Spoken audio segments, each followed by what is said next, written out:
Good morning. Good morning. Hope you guys are feeling good and blessed this morning. Listen, everybody loves the idea of starting a business. You picture more money, more freedom, and never having to answer to anybody else ever again. But here's the truth. Most of you shouldn't even try, honestly. And it's not because you're not smart enough. It's not because you can't learn the skills, but because most of you won't pay the necessary price. And the price isn't just money. It's your peace, your sanity, your comfort, your certainty, and everything familiar about your life. And if that scares you, well, good. Because if you can't handle today's conversation, you won't be able to survive the real thing. So today I'm going to be able to map out for you many of the reasons why you shouldn't get started as an entrepreneur or starting your own business, and answering a lot of the questions kind of surrounding it. So with that being said, let's get started. But before we do, really quickly, I want to give a beautiful thanks to our sponsor today.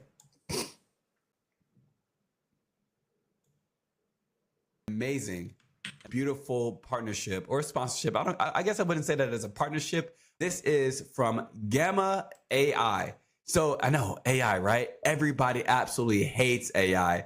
They can't stand AI. They're, oh my God, AI this, AI that. It's absolutely crazy. But listen, Gamma AI is amazing. They are who I like to, who I use presentations for. I can even create some like social media, LinkedIn carousels and some individual posts just from what I want. And I get to go in and I get to tell it to create, different sorts of images and artistry based on what I put into it. Like my notes, I take a lot of notes when I'm at business conferences. I take a lot of notes when I'm creating trainings, and I write down my different prompts for my own podcast episodes, my own trainings, the speeches that I do, the books that I read, and the books that I've written. I take a lot of notes, and so I can just simply upload my notes and my thoughts straight into it, and it'll create me just beautiful pieces of content and social media art presentations for both business and then also for you guys too. And if you follow me on social media anywhere, whether it's TikTok, LinkedIn, or any, you might have seen a few of them. I haven't used it as much as I'd like to, but you might have seen me use it a few, and it is just so simple and very easy. And also, I haven't even paid for it. So with that, guys, just be sure to check out gamma.ai, I believe. Check them out. This isn't a sponsorship. This isn't an actual sponsorship, but they have been absolutely incredible at some of my content. I took the transcript from my podcast and just put it in and told it, hey, just make me a LinkedIn carousel that looks professional, that I can actually use. And it made these beautiful, I did a little bit of a couple tweaks too, because sometimes it might end up, it's still using a little bit of AI. So I needed to make sure that it actually still kept everything that I wanted. So I made a few little tweaks to it. But after that, it made this beautiful carousel for me. And so I know a lot of people are like, AI is taking over the world. Well, maybe it doesn't have to take over the world in a way that a lot of people are actually using it. But maybe instead, you can use it to improve on your content, and you can use it to improve on what you're putting out as well. Beautiful, beautiful. Thank you to Other Charming from a different day. All right, listen. So I am super glad to be on a new series. This next series is going to kind of stem off of the last episode, but kind of just much more around the topics of entrepreneurship, even more so entrepreneurship and leadership for the next few episodes. So today is going to be about why most people shouldn't start a business and why they won't survive if they do. The most expensive money you'll ever make is going to be the next episode. The third one is going to be cash flow, which is the silent killer of your actual dream, and why that even matters. The fourth episode is going to be about why your business feels like chaos because you built it the wrong way. And then also the next episode after that is going to be about how to stop blaming the economy and what the real problem is, and how to get out of that kind of excuse.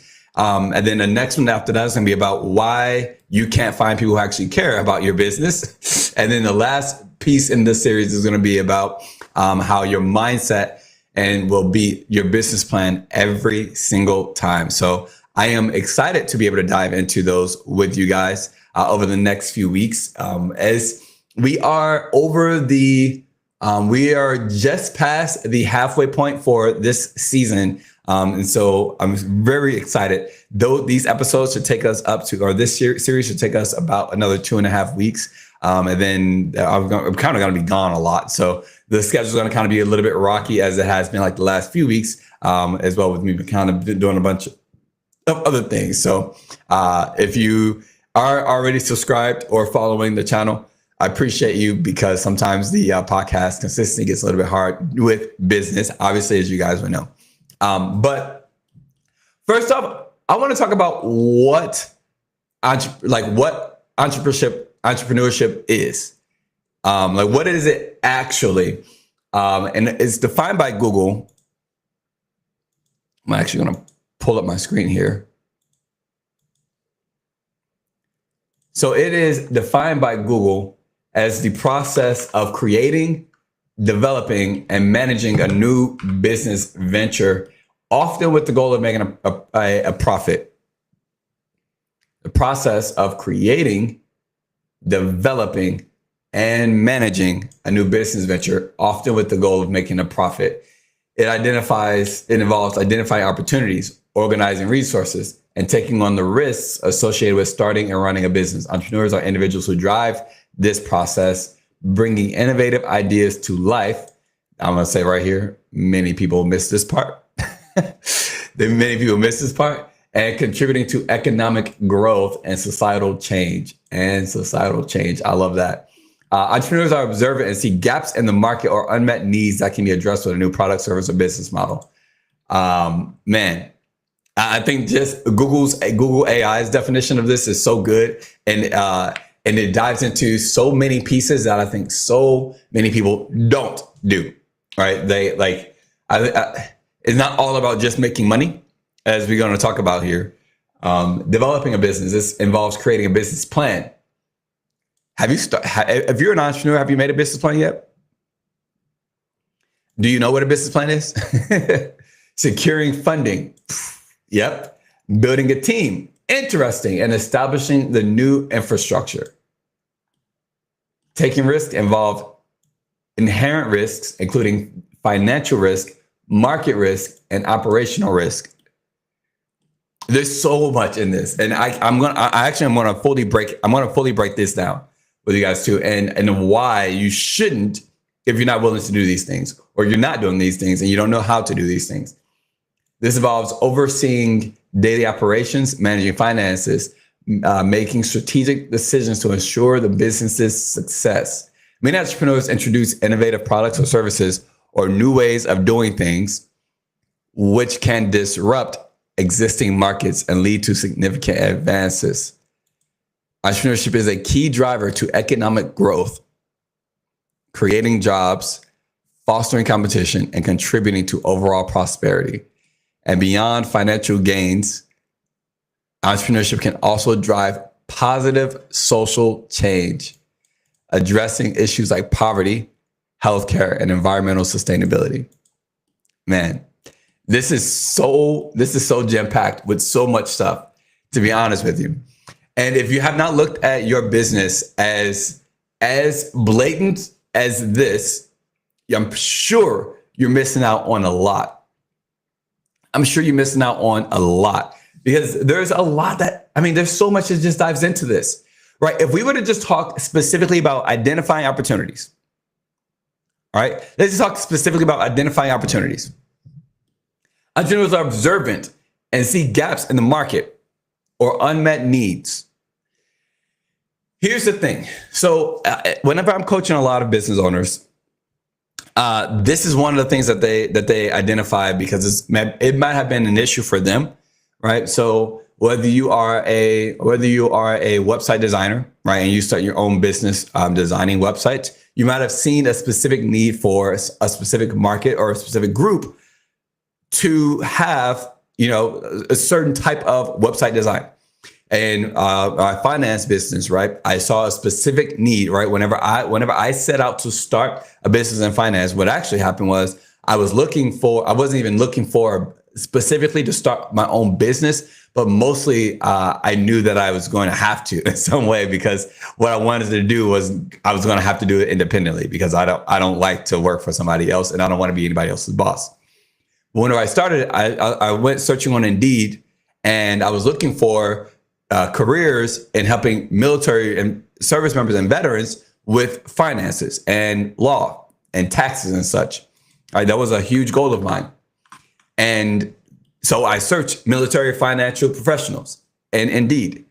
Fortunately enough, there was a military company that helps veterans get placed with good careers, and that was perfect for me, right? But the reason why I wanted to do that was because for me, my transition out of the military, my time in the military, and my time out of the military was horrible financially. I mean, and prior to, but I ended up saving, get money while I was in my first 2 years of military, and completely blew it from there through marriages and divorces and so much else, right? That I said, nobody's actually for real teaching us stuff in the military to help us with our transition or anything. So someone has to do it, right? Simple. But you typically, most people start off with understanding the gaps in the market or unmet needs.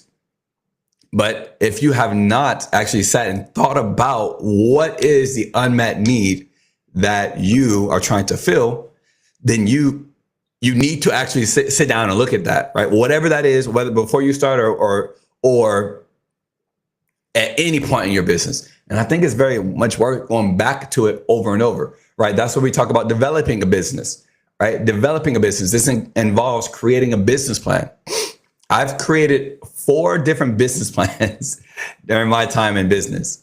And not that, and the core goal or our destination, our vision always remains the same, right? It might 10x a lot of, it might get bigger and bigger every time I redo my business plan. But the things surrounding it, like your market, who you're actually trying to market to, who you're actually trying to help and assist with your business, who's your competition, right? What's your risk assessments? What is your channels of promoting your business? How do you communicate with other people and build your business, including building your team, right? Which is next, building your team. You have to have a team. No matter what, you can be a solopreneur or whatever, but you have to build a team in any way, shape, or form, right? Whether that's building a business and you hiring employees or you hiring contractors, whether that's building a business where you recruit other people to do what you do as well, like in finance and law and finance law are 2 great, really, really great ones, right? Or starting a sports team, that's a business, right? And you have to recruit for your sports team. Or if it is just specifically being independent, but you need a team or a network of people, right, to assist you in or to be there for your clients or the consumers. Maybe you need a board of advisors, of directors, right? It involves building a team. So if you don't like people, I'm gonna say, man, that's not even rule number 1. That's not even like on my list of things. But here, let me say this. Let me break away for a second. Because remember, I got a lot to get off my chest this season. If you say, I don't like people, and you want to be a business owner or an entrepreneur, leave. And it's not because you don't like people. It's because of how, what's the word? Oh man, narcissist you are. Because of how narcissist you are. How can you say, I don't like people, but then want to go and help people out? It positions you, or it shows in your brain that I can be split and separate from these people, but I'm above them enough to help them out. And they need my help so much, even though I don't like people. It's not the fact that you don't like people. It's the fact that you see yourself as separate, but going to go back and help them. That is so it's just the same way as someone feeling like, or someone running for government and then trying to say, hey, I'm here for the poor people. I want to work specifically for them, but hating poor people, right? Hating poor people, always have been disconnected from them, grew up never being poor, right? And also not understanding or looking to understand those poor individuals. They feel so out of touch and narcissistic. So if you say I don't like people, it's not about the fact that you don't like people. It's about the fact that you think that you are so so away from them, but you can come back and help them. That's ridiculous. So if that's something that you say, leave, because you're too immature to learn. There's nothing wrong with people. There's nothing wrong with people. I mean, that's think about it. Every human being was once a baby, right? If you were to take all of us on earth right now and make all of us babies, just some brand new babies, right? And let's suspend disbelief, right? And the world keeps going and all that kind of stuff, right? But if you make all of us children, all of us babies, could you still hate everyone? Could you still hate people? No, you couldn't.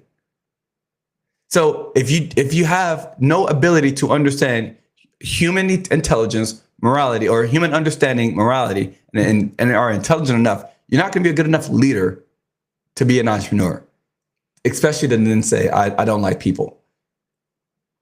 And if that is also your excuse or your reason for not starting in business or starting in entrepreneurship, you are going to live a sad life, because all of your entire rest of your life is going to have to deal with people.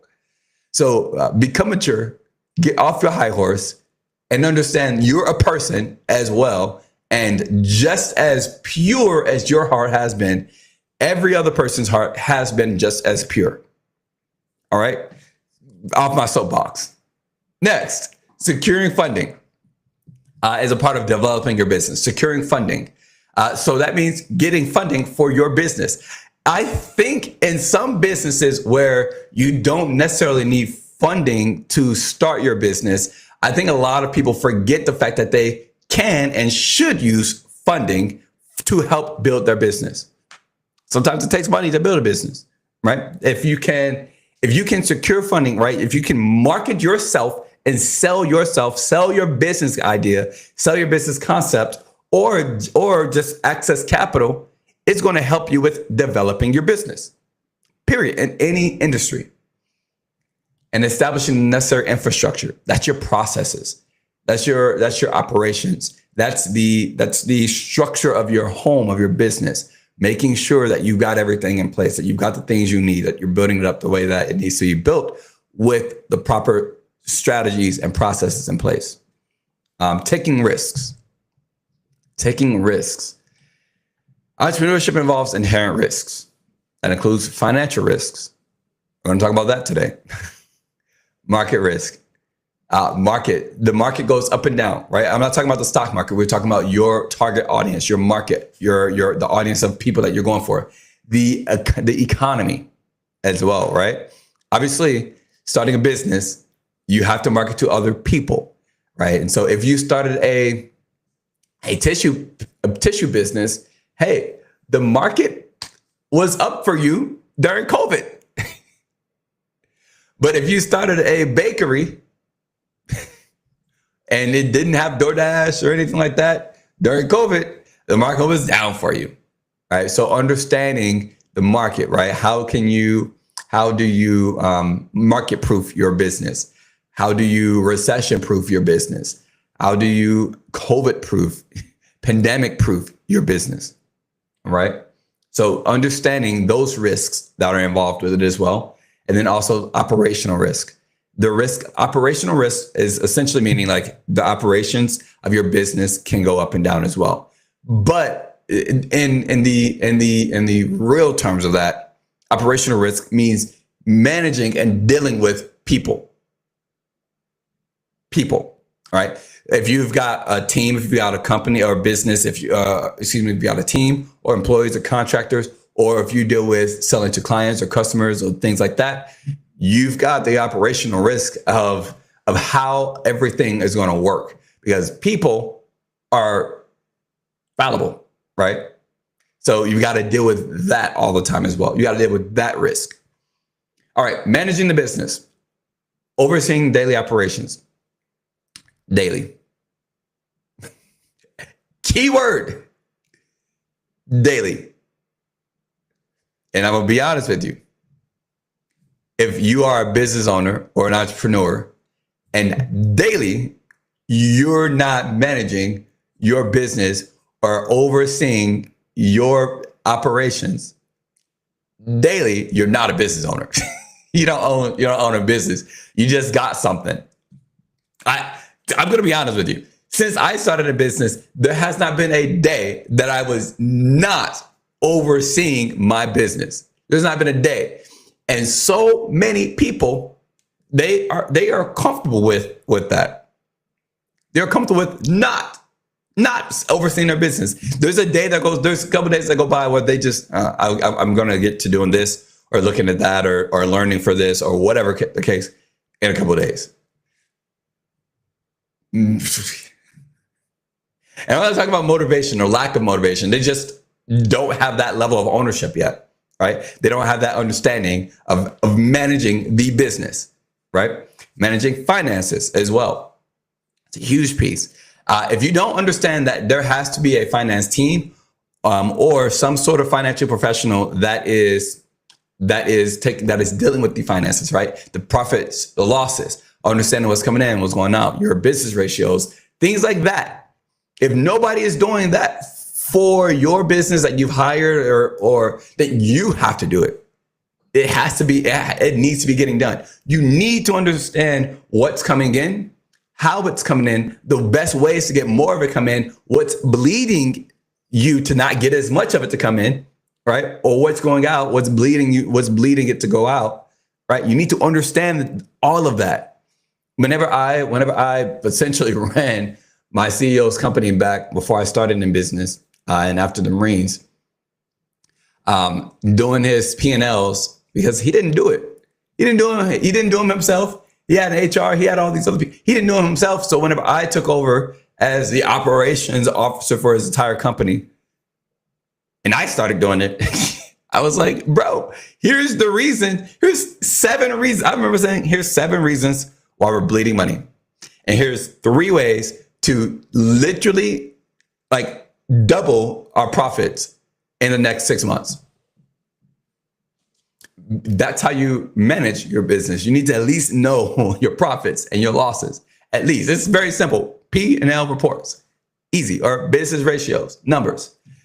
And then also another part of managing the business is making strategic decisions to ensure the business's success. You have to take total ownership of your business and in order to continue its success. Sometimes you have to be strategic, very strategic about it in order to ensure its success. That's what an entrepreneur is constantly thinking strategically. How can I keep my business from being dead, from falling, right? Or falling dead to the ground. Making strategic decisions to move yourself into the right avenues to make sure that you are sustainable, right? I think a big part of leadership, a big trait of a good leader is someone who is decisive. They can make decisions that are the best for the majority, all right? And they can do that efficiently, all right? Then Google defines, or Google talks about it as being, as many entrepreneurs are innovative. They offer innovative products or services or solutions and find new ways to do things. And it's supposed to disrupt existing markets. And I actually really like the fact that it disrupts existing markets. That's the part, because you can find something innovative, right? People create hair curlers that you can just hold from like your lap and it'll just come up and curl your hair for you, right? Like people do all types of stuff. There's all types of innovative things you can do, but does it disrupt existing markets? That's the key. It must disrupt the existing markets in order for it to really be innovative. All right. So what is the existing market? Now, are you, from your business or your entrepreneurship, whatever the product or service or solution are you just getting into the market? Or are you breaking it, saying, no, it can be done like this, right? Or provided in this way, or offered like blank to disrupt the market and to offer something completely different? It's a good question. Really good question.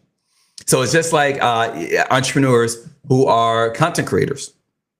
Does your content disrupt the market? Or does your process of creating content disrupt the market, the existing market? Do you start a YouTube channel? Do you start a TikTok channel and then just fit perfectly in? Or does it disrupt how content is created, how it's presented? Are you just falling in line? And this also lead to significant advancements. Google did such a great job at defining entrepreneurship. And then we're going to get into some of the questions that I see often and that I get asked often. All right, we've got economic impact. So a key driver of entrepreneurship is a key driver of economic growth. I actually like that. Economic growth, growing the economy, helping the economy to become more prosperous, right? And like, I think a lot of people, whenever they want to start businesses, it doesn't help the economy because of the fact that they don't provide solutions that are cheaper or more accessible or even helps other people. It a lot of times, namely, just helps them, right? Entrepreneurship can and should create jobs, which I actually really love that idea. Entrepreneurship should create more jobs for people. Not all the time like a solopreneur, like obviously be able to create jobs for individuals, but it should create jobs through the fact that there is more money flowing. Money is infinite. Dollars, infinite. So the fact that more money is being generated means that there's more money to pay more people. This is why I do believe that entrepreneurship is a huge solution to a lot of problems. The only thing is, not everybody is good for it, because through entrepreneurship, more individuals are pulling. They're literally grabbing and pulling money from the government. Like that's essentially what we're doing, right? Entrepreneurs try to go and get money from people more so, they try and get more money from people, right? I'm not talking like all entrepreneurs who just want to make money. No, but their business, what their goal is to make a profit, right? And to help people out. So in order to do that, they have to go and grab money from people. Okay. To go and grab money from people. And doing that is forcing them to need more money, forcing them to maybe work more or become entrepreneurs themselves, or to elevate in their job, in their careers, whatever the case. But that is a huge piece, is that you're grabbing money from people, which forces the government to produce more money. And now you can talk about inflation and the cost of a dollar and all the rest of that kind of stuff. We can get into that a whole different day. But I feel like it is one of the bigger solutions, one of the easier solutions is of helping the economy to grow is through entrepreneurship, right? Fostering competition. Entrepreneurship fosters competition. I think that so many people don't want competition in business. And I don't know why. Competition is great. Competition is great for the entire economy. When you have competition, one, it forces you to be on your toes, right? To always go back and reevaluate all these things that I'm talking about. Always. And then also it forces you to improve, and it forces the other people to improve. Here's one of the biggest things for me that that mattered to me whenever I was the operations officer at my company before, or the company I was working at before I started in business. One of the most important things to me was ensuring that all of my employees became more competitive. I would sit down with them and help them fill out their resume and create a resume, like while they're employees, while they're my general managers, my estate managers, my area managers, my assistant managers. And I often told them, hey, make sure you're doing this with your employees. And sometimes with just the regular team members, I would do it. I would have time to do it as well. But I wanted them to be more competitive, because if they are more competitive for others, they're more competitive for me, which means they are more valuable to me, which means that I will get better work out of them and I can pay them better, right? And I can treat them better. I can fight to keep them, especially as not being the CEO and not having the final say. But when it came down to it, if I can make them more competitive for others, that means that they're more competitive for me. And it's the same exact thing with any other business, right? If you've got another business that's competitive, let them be. Let them be competition, because it should drive you. All right, then lastly is social impact. Beyond financial gains, entrepreneurship can also drive positive social change. Positive social change, and address issues like poverty, healthcare, and environmental sustainability. I don't feel like if you are trying to become an entrepreneur or start a business or become a serial entrepreneur or a solopreneur, that results of your business shouldn't drive societal change. And I think if it doesn't directly drive societal change, I think you need to make it a point to take your profits and drive societal change. One of the two. Either it's a result of your business or it's something that you consciously do. Because as entrepreneurs, that is how we give back to taking money. That's how we give back to them from taking their money, right? That's how we give back to them. It should be driving positive social change. So that's what entrepreneurship actually is.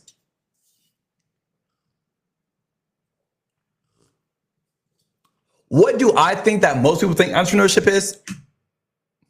I think most people think entrepreneurship is work when I want, make more money, call the shots.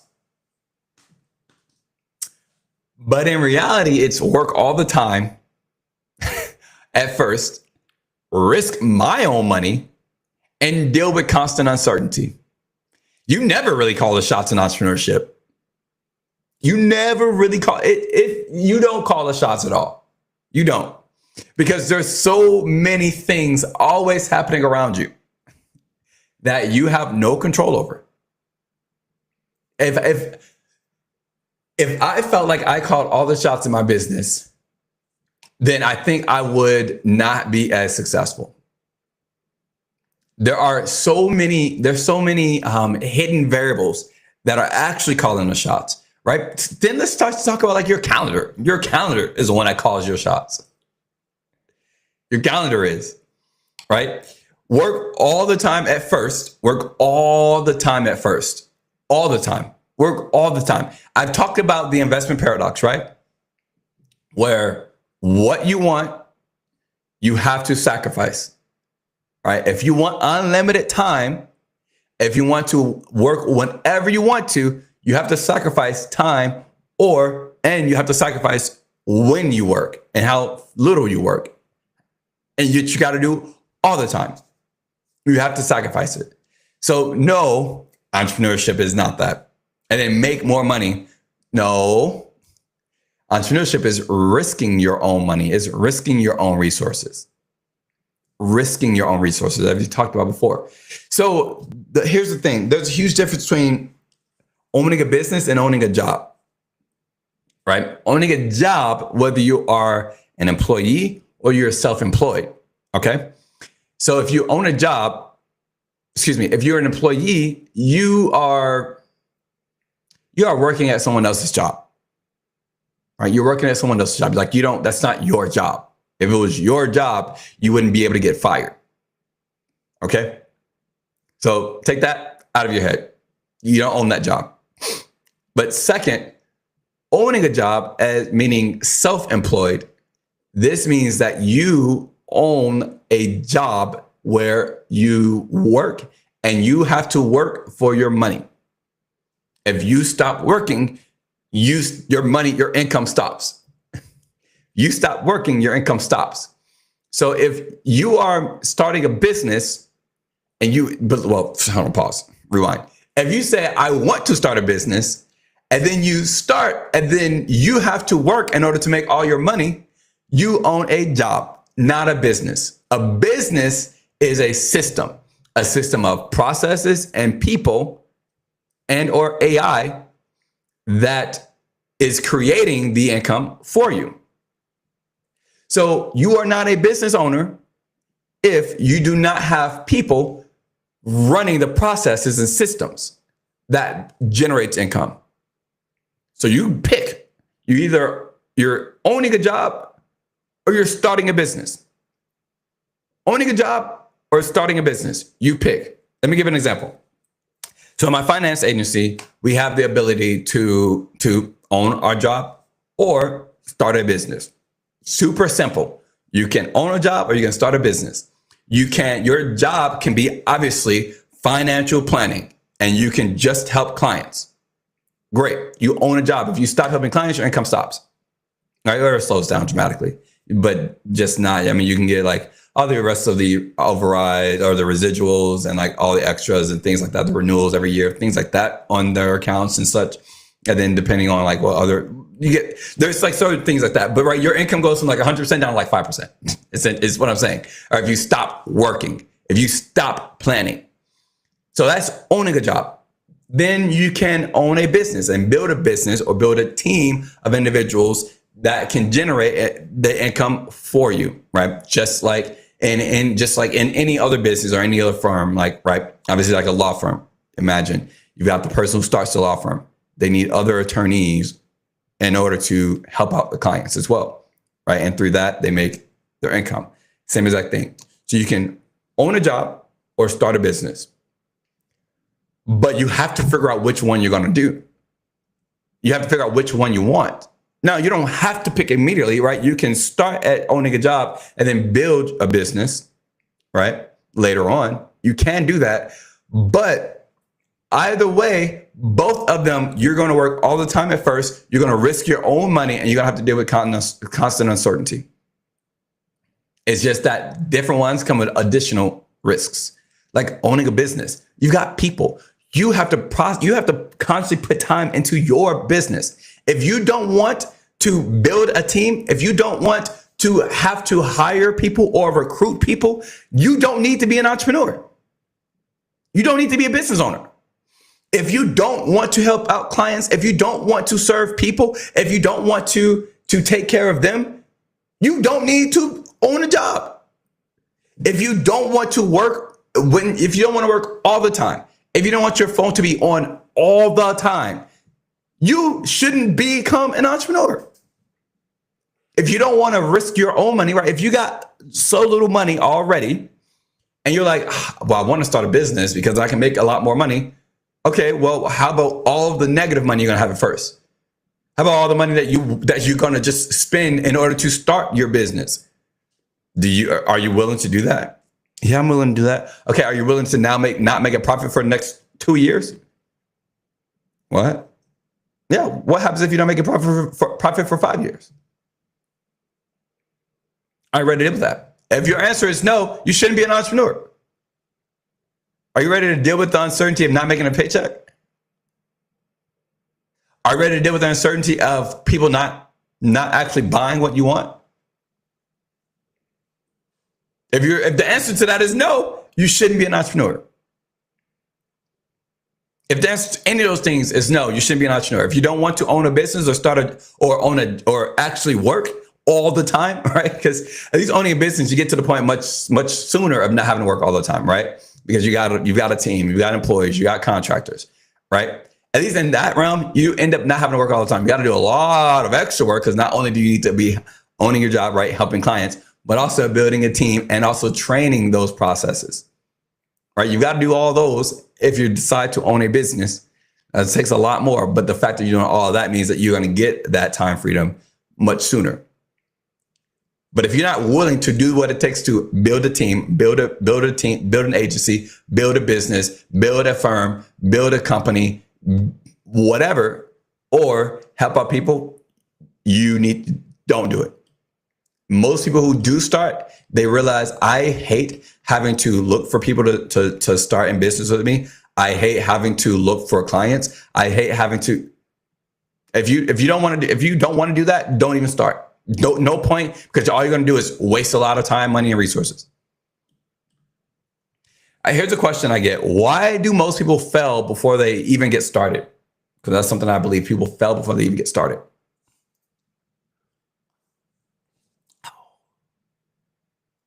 I think I'm going in quickly and hard. I'm sorry, guys.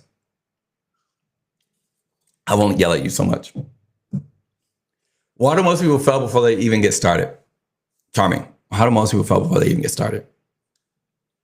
I think the reason being is because they never define why they're starting in the first place. So whenever their motivation collapses, when it gets hard, so does their business. They never truly, they know why, right? They know they understand the value of starting a business. They understand the value of selling or creating this product, right? Or this service. They understand the value of it and what need it's met. But the reason why people fail before, the reason why people fail before they get started is because they haven't fully defined their deepest intentions. That's why. They're deep. What are your deepest I talk about it all the time. Intentions are so very key. So very key in helping them understand. And I think that people start by building for their ego instead of actually solving a deeply well-intentioned problem. I think people build for their ego. They build a business for their ego. I'm a business owner. I help people do this. Oh my God, oh my God. Everybody is nowadays. Everybody's an entrepreneur nowadays. I think people think that skills equals success as well. And that's not the case at all, right? There's 5 blueprints to success, and skills is not one of them. Well, I self-define the 5 blueprints to success. But, even if there was actually, let's see what Google says. What are the blueprints to success? Setting clear goals, developing a positive mindset, building strong relationships, and continuously learning and adapting. Look at that. Skills aren't one of them. Except the blueprints that they have actually pretty much align with mine. Actually pretty much align with my blueprints to success. So nice. Except mine are much more specific than theirs, than Google. So here's the thing. What I notice in business. Most people don't develop their very core intentions, and that's why they fail before they get started. That's why whenever motivation goes down, because people are excited at first about the idea of becoming an entrepreneur, about the idea of starting a business, about the idea of creating a product or service or whatever the case is. They are very motivated at first. But then things get hard. And then it goes down. And now they don't want to do this anymore. They don't want to do it. They don't want to do it. Why? Well, if they understood their intentions for even doing it in the first place, there's no reason, there's no way that they could ever stop or quit. Right? And I have an example. Actually, I want to give an example.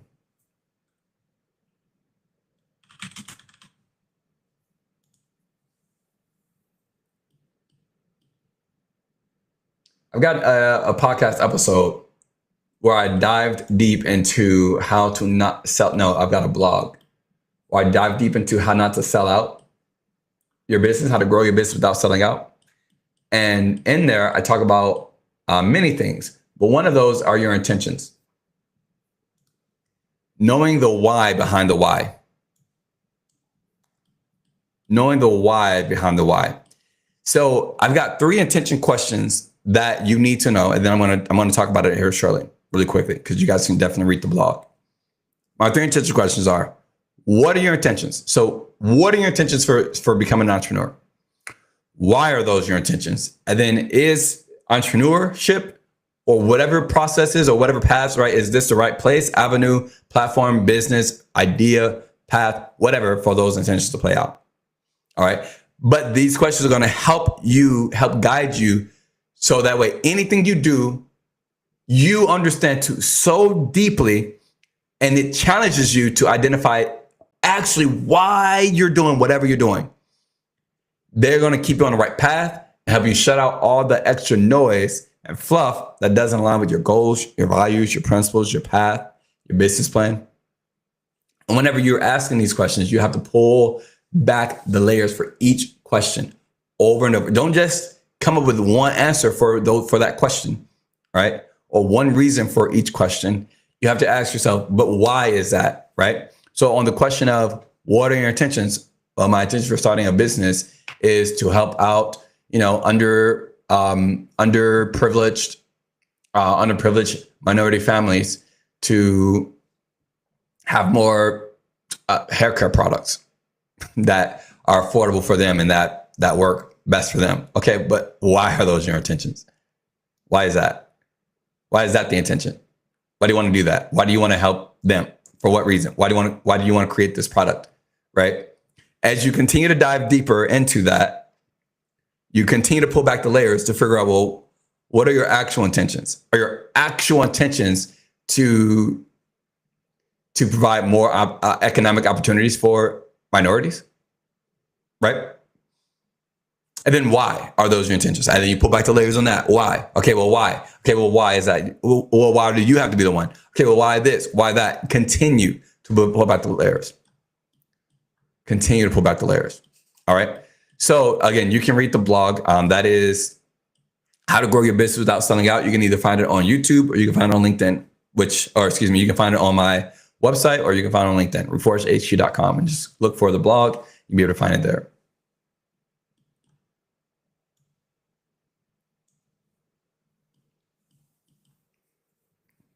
Up next. So that's why most people fail before they even get started, honestly, before I talk about up next, because they don't actually truly know their deepest intentions. And that harms them more than anything, especially because owning a business and entrepreneurship is not as easy as what most people feel like it is. And it is actually a lot more patience. All right. But that's why people fail before they even get started in business. 3. What is the real price tag of starting up a business? Like, how much does it actually cost? Right? How much should you actually put into it? How much money, how much capital do you actually need? Right? Well, it depends on your business. Some businesses require a massive amount of capital, and some businesses don't require much capital at all, much money at all. I'll tell you, the ones that have a lower barrier of entry have a much harder climb to the top. The ones with a higher barrier of entry have a much lower climb to the top. A much easier climb to the top, a much easier climb to the top. Okay. So if you're trying to determine how much it costs and you want it to cost less, understand that whatever business opportunity, whatever entrepreneurship journey, whatever it is that you start, if you try and go cheaper or less capital, right, or lower cost to start it up, understand it will be much harder than if you have much more capital. Think of starting a business and the price tag just like buying a house. It's like, matter of fact, we're going to go a car. We're going to make it even simpler. It's like buying a car, okay? The more money you put down, the less the payments are going to be monthly. I mean, same thing with a house, but a car you're going to pay off sooner, okay? 5 years. Let's say you now got this car for 5. You now got a car note, right? This car loan for 5 years, right? But you're going to have 5 years of paying on it regardless. Right. But if you put more money down, the monthly payments are going to be less. It's going to be easier to pay it. It's going to be easier. And then you're going to own it after 5 years. But if you don't put much money down at all, you're going to have a fat payment for your car every month. And when life gets tough, when things get hard, it's going to become harder and harder to pay your car payment. All right. That is how business is. So if you're wanting to start up for cheaper, understand it's going to be harder, much harder to get to the top than if you had a much heftier upfront capital requirement. Okay. Now, some businesses or some entrepreneurship journeys or whatever just require not much funding, not much capital up front. That's just some of them are, right? My finance agency doesn't require like much capital at all. Background check, get some licenses, right? That requires more studying and building your education than anything. All right. So because of that, we have a much harder time getting to the top because the barrier to entry is so low. Okay. But in other places, right, the barrier to entry is much higher, period. You cannot stop that, right? You cannot stop that. So it's much easier to be able to get to the top. YouTube, starting in content creation, right? Starting content creation, $0. If you got a cell phone, right? If you got a cell phone, you can start becoming a content creator. Nothing, for nothing. So the barrier entry, or excuse me, the ease is much higher. Or excuse me, the difficulty is so much more on YouTube because the barrier of entry is so low, right? But can you self-manufacture a higher barrier entry for yourself so that way it is easier for you to get to the top? You can. You actually can, right? Here's an example since I was last speaking about YouTube. So you can start content creation or YouTube or something, and you can buy cameras, you can buy really nice microphones, you can buy a really nice setup, a good processor and a PC, you can buy really good desks, you can buy your own office space, you can buy your own separate office space, so you can make a full office in your room for total production. You can hire editing team, you can hire editing crew, you can do all these things, right, in order to start your content journey. Because of that, you tell me, will you or will you not have a much easier path to the top? I'm not guaranteeing that you're going to be more successful than someone who doesn't have all that stuff, right? Because nowadays we know the most simply made content with not much effort is performing better on social media. And it is so sad to me. It is so sad to me. Lower performing content or better performing content are low effort.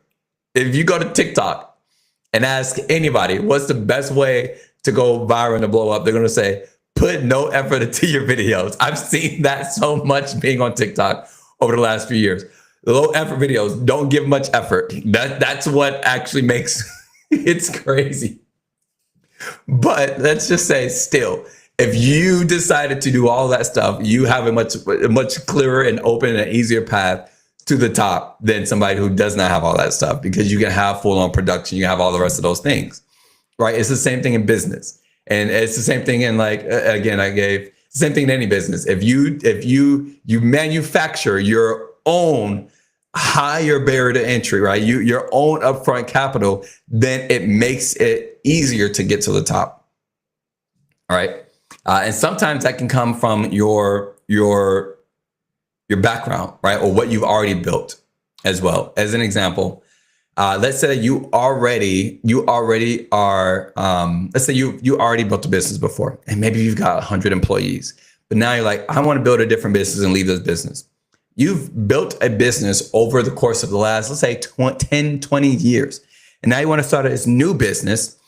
You're going to provide you can provide a lot of upfront capital, which is your 10 to 20 year history of business ownership that you put into the start of this business, right? It makes it much easier for you to reach the top. So just I wanted to just say that if cost is a thing, if you don't want to give much, if you don't want to give much at all, I'm gonna tell you right now, do not try and start a business.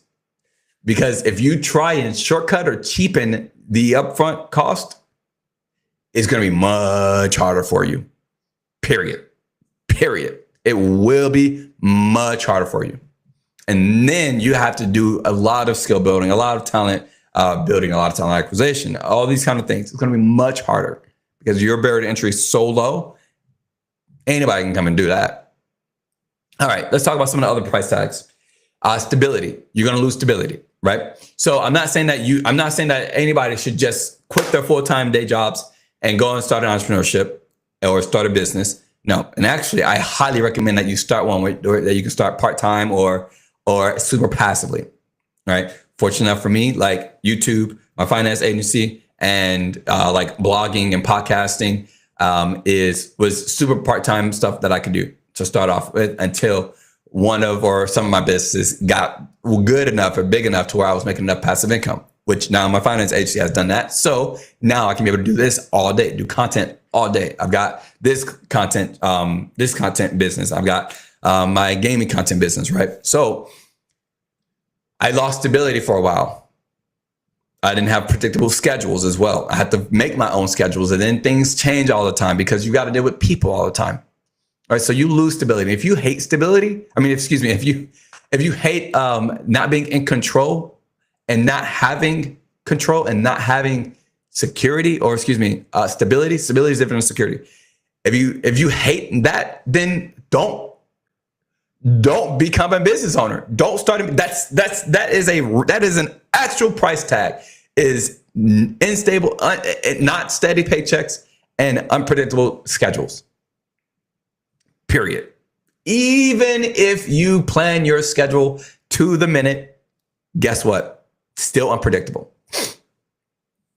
Another price tag is that you are going to lose your old circle. So many people won't understand your grind. So many people won't want to do your grind, and so many people won't care about your grind. You are actually going to lose your old circle. That's an actual price tag that you actually have to pay.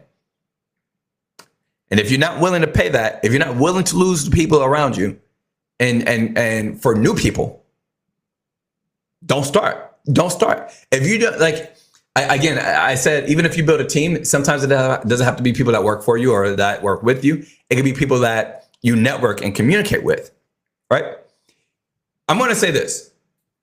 I wholeheartedly believe that if you are an entrepreneur and your friends are not entrepreneurs, you need to stop being really good friends with them. You need to stop being really good friends with them.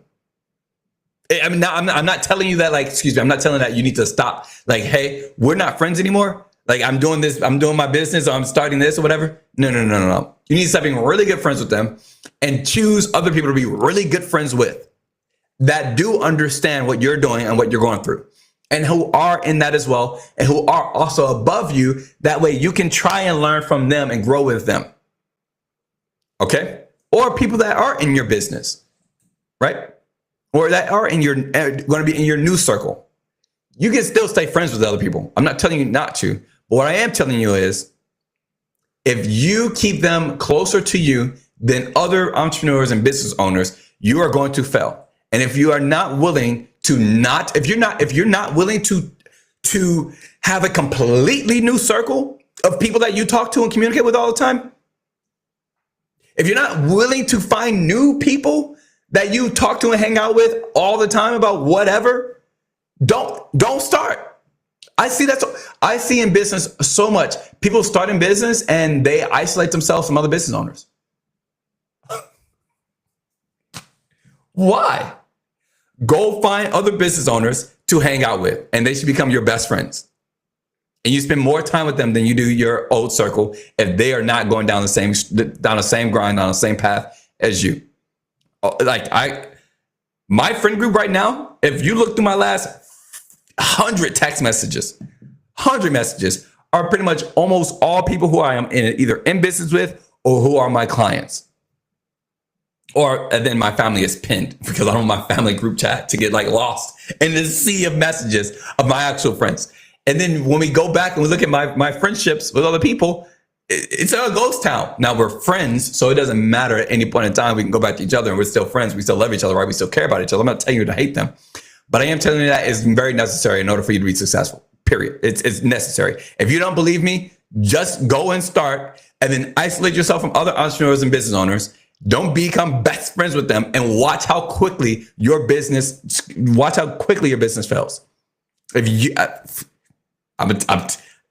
it might sound harsh, but go and talk to go and talk to the more successful business owners and ask them, is your current circle the same circle before you started in business? Or before, no, not even that, before you became successful. Do that before you became successful.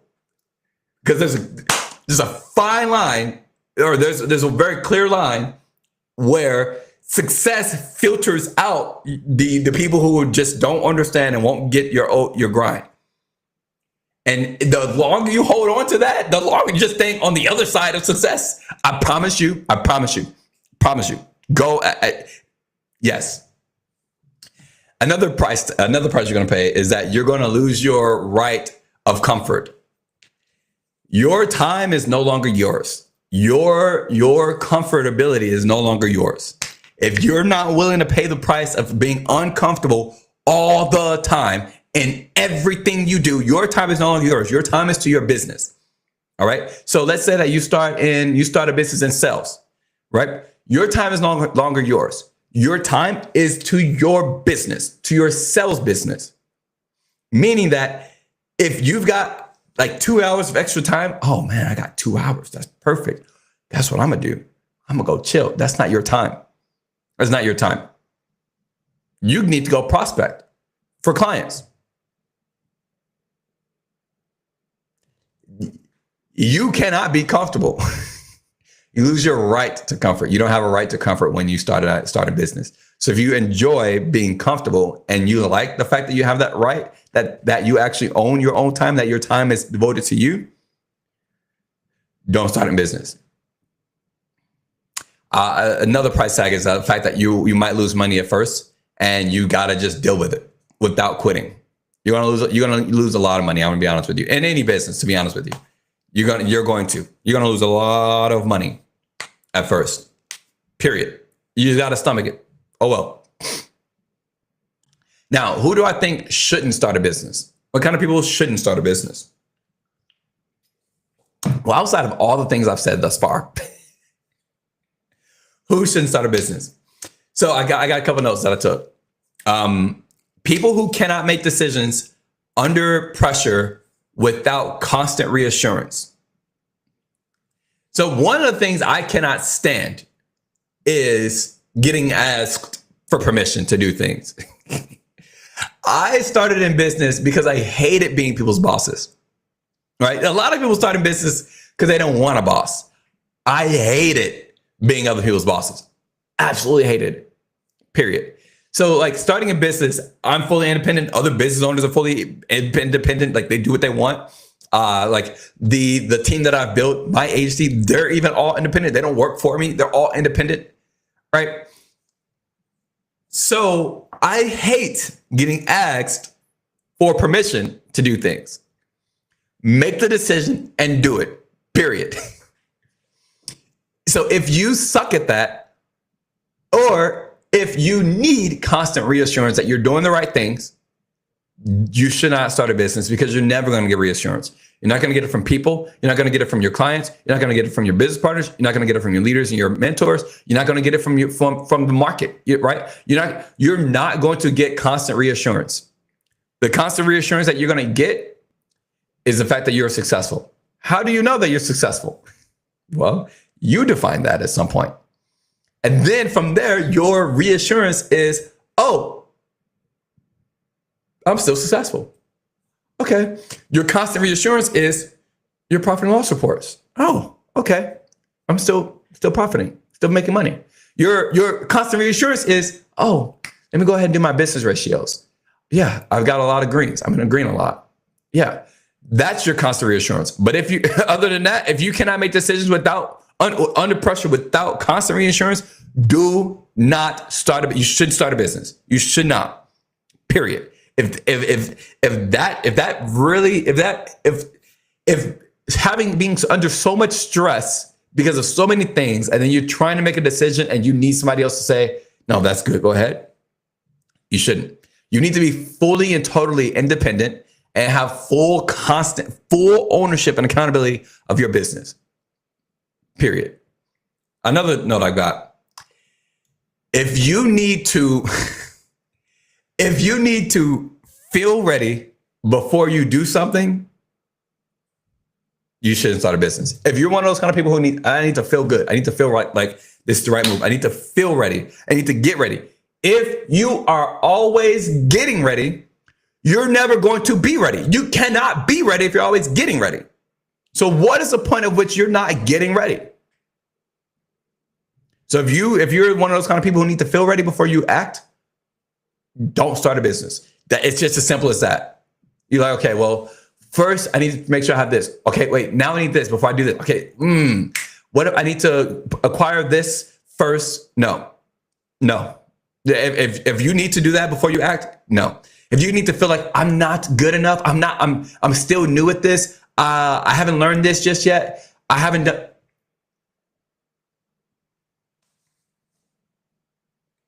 There's no point in starting. I'll be honest with you.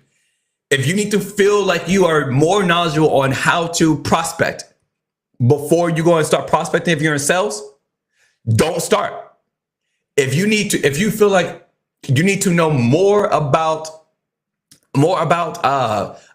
writing books and the processes of that before you write your book, don't start.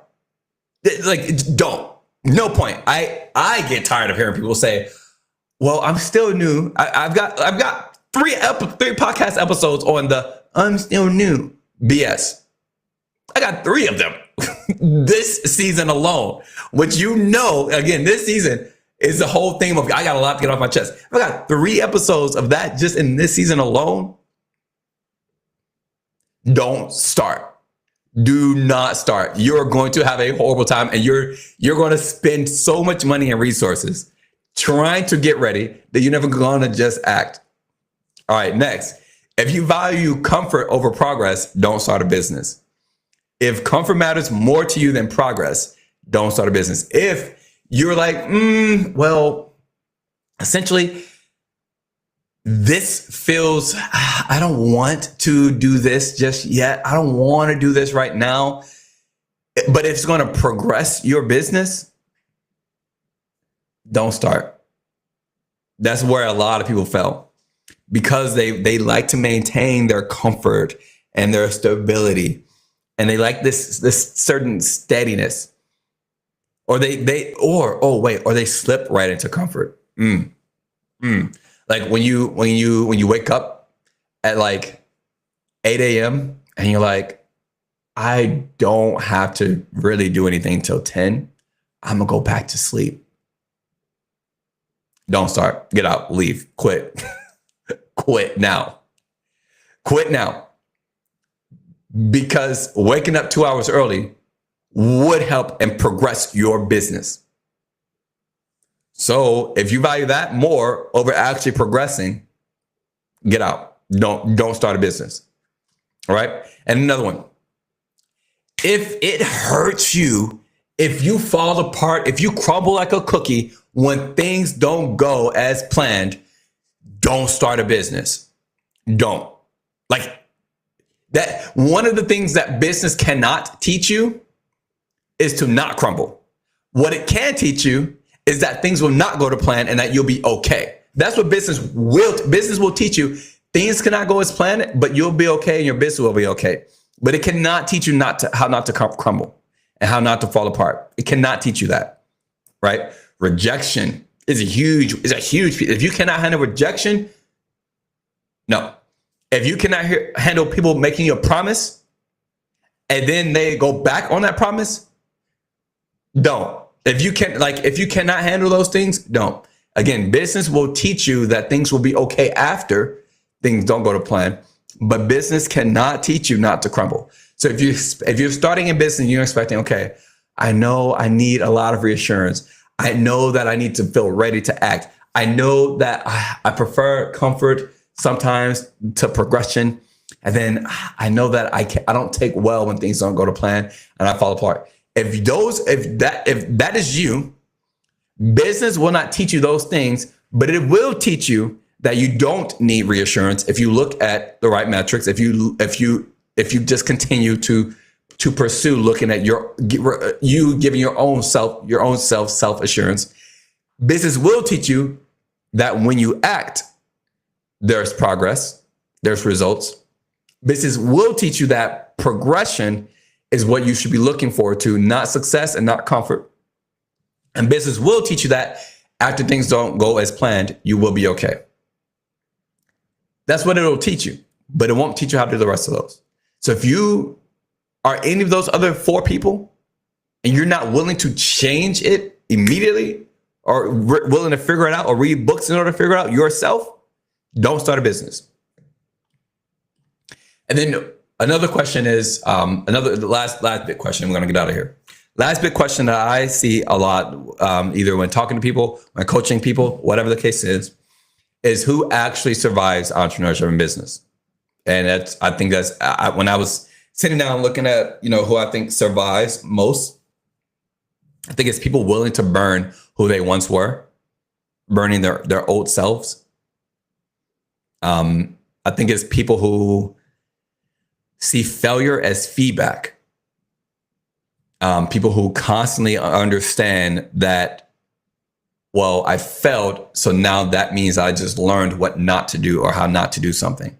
Let me go to somewhere else, right? And then also people who value feedback over success. People who value feedback over success survive as well. So as I said just before, people who see failure as feedback survive. And then those who want feedback more than they want success, they also survive more. All right. So if you're that person, that means you're wanting more failures for success. I'm not saying that there's only one path to success and a 999 paths to failure, but what I am saying is, what if there is? What if there is? What if there's only one path of success and 999 of failures? How quickly do you want to get to that path of success? What if you've got a revolver with 1,000, whatever the little slots are, 1,000 of them, right? And actually, that's a really bad example.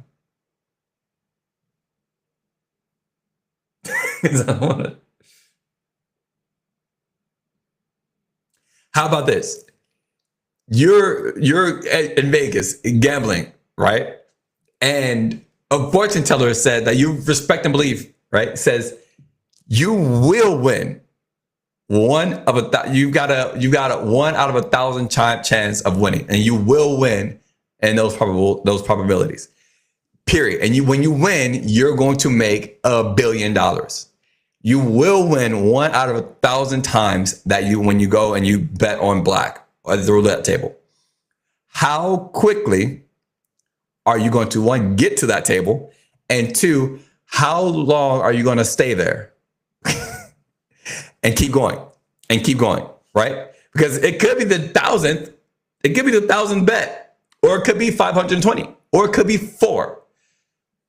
So people who see failure as feedback, and then people who value feedback over success survive most as business owners. And then people who can work without applause and without external motivation, they are the ones who survive. Yes, business and entrepreneurship is a very appreciationless job. It really is. It really is. I mean, like, as an example, a lot of my clients, they appreciate me, right? But they say thank you because I just helped them, right? But what about all the rest of the applause from like your family, from like friends, from like maybe you start a business and you maybe you were trying to compete in like a city awards, something like that, right? Like, you don't always get the applause that you feel like you want. All right. And then also, if you can work without external motivation, you're going to be good, right? Those are the ones who survive. People are willing to burn their old selves and shed it and become someone new. People who see feedback as failure. People who value feedback over success. And then also people who can work without applause or without external motivation are the ones who survive most. So if you are not one of those people, do not start a business. It will hurt, harm, ruin, or drain resources, and so on. Maybe next episode I just recently did a training for my team on how not to fire yourself from business. Maybe I'll do that episode on Wednesday instead of the most expensive money you ever make. Maybe I'll move everything back, because maybe that'll be good for you guys. So this is a lot. This is a lot of information. There's a good later day, a little bit longer. I think I might just make some of these a little bit longer than just an hour some of these times. But with all of that being said, guys, I hope that helps you out on whether you should start a business or not, or whether you should even continue in business. I'm gonna be real with you. And don't just quit business just because I said all these things. You're like, oh, well, I'd rather be comfortable. Don't just quit in business just because I said all these things. You'll be fine. You'll be okay. Just make sure that you are, actually putting in the work and the effort, because I'm sure that you guys are. But with that being said, guys, I hope you guys have an amazing day. I will see you guys on Wednesday morning. So take good care, and I'll see you guys later. Bye, guys.